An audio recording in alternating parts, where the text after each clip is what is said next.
Hi friends, Kalyani 777 রান্নাঘরের পক্ষ থেকে জানাই স্বাগত। আজকের অন্যান্য দিনের মতো রান্নার রেসিপি নিয়ে আমি হাজির হয়েছি।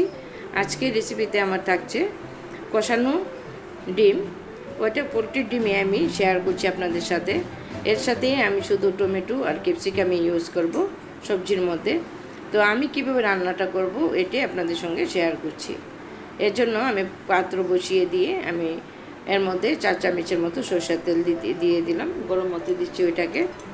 আমি একে একে করে ডিমগুলো আগে সিদ্ধ করে রেখেছিলাম, হলুদ নুন দিয়ে রেখে দিয়ে এখন ভেজে নিচ্ছি এগুলোকে।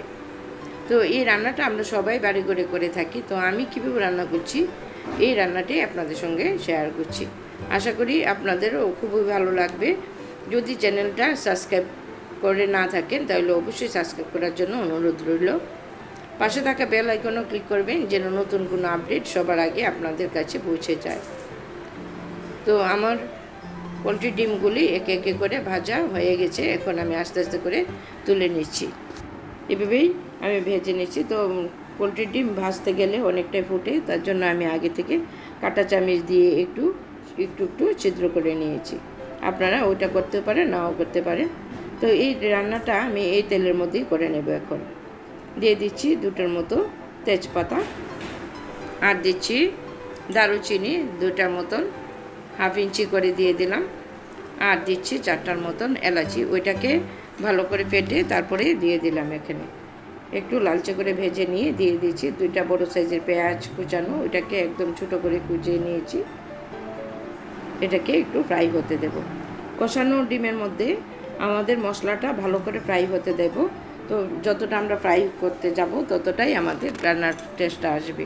তো এর জন্য আমি কোচানো পেঁয়াজটাকে ভালো করে ফ্রাই হতে দিচ্ছি। এখন এর মধ্যে আমি আস্তে আস্তে করে অন্যান্য মশলাগুলি অ্যাড করে নিচ্ছি। তো রান্নাটা যদি ভালো লেগে থাকে অবশ্যই আমার চ্যানেলটা সাবস্ক্রাইব করার অনুরোধ রইল।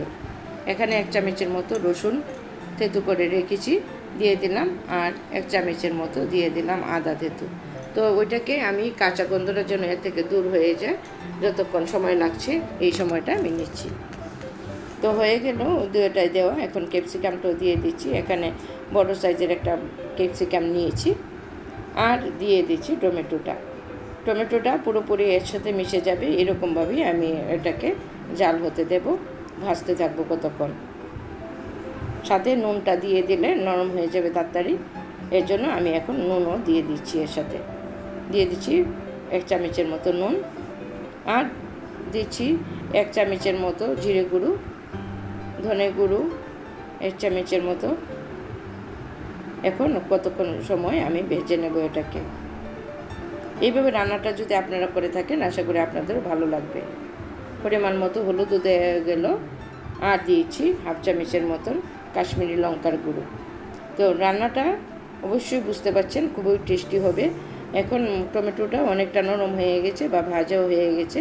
আর একটু সময় রান্না হতে দিয়ে আমি পরিমাণ মতো জল দিয়ে আমি ওইটাকে জাল হতে দেবো কতক্ষণ সময়। পরিমাণ মতো জল দেওয়া হয়ে গেল। এখন 10 মিনিটের মতন আমি ওইটাকে জাল হতে দেব। তো বন্ধুরা, কেমন লাগলো? যদি ভালো লেগে থাকে অবশ্যই আমার চ্যানেলটা সাবস্ক্রাইব করার অনুরোধ রইল। পুরানো বন্ধুদের অসংখ্য ধন্যবাদ, অভিনন্দন। আর যারা এখনও আমার চ্যানেলটা সাবস্ক্রাইব করেননি তারা অবশ্যই আমার চ্যানেলটা সাবস্ক্রাইব করার জন্য অনুরোধ করছি। তো দিয়ে দিলাম। তরকারিটার অনেক বড় ফুটে গেছে। আমি ডিমগুলো এখন দিয়ে দিতে পারবো। এর মধ্যে দিয়ে দিচ্ছি একে একে ভেজে রাখা ডিমগুলো। এখন ডিমগুলি দিয়েও আমি জাল হতে দেব কতক্ষণ সময়। এভাবে রান্নাটা করলে তরকারির টেস্টটাই আলাদা আসে। তো আপনারা এর মাঝখানে একটু চিনিও দিয়ে দেবেন, তাইলে তরকারির ফ্লেভারটা ভালো আসে। এভাবে রান্নাটা আমার হয়ে গেল, বেশি সময় লাগে না সেই ডিম কারি রান্নাটা করতে। তো দিয়ে দিলাম 5টার মতন কাঁচা লঙ্কা মাঝখান দিয়ে চিড়ে। ওইটা অপশনাল, আপনারা দিতেও পারেন নাও দিতে পারেন, আপনাদের ঝাল বুঝে দেবেন। যেহেতু আমি এর আগে লাল লঙ্কার গুঁড়ো ইউজ করেছি।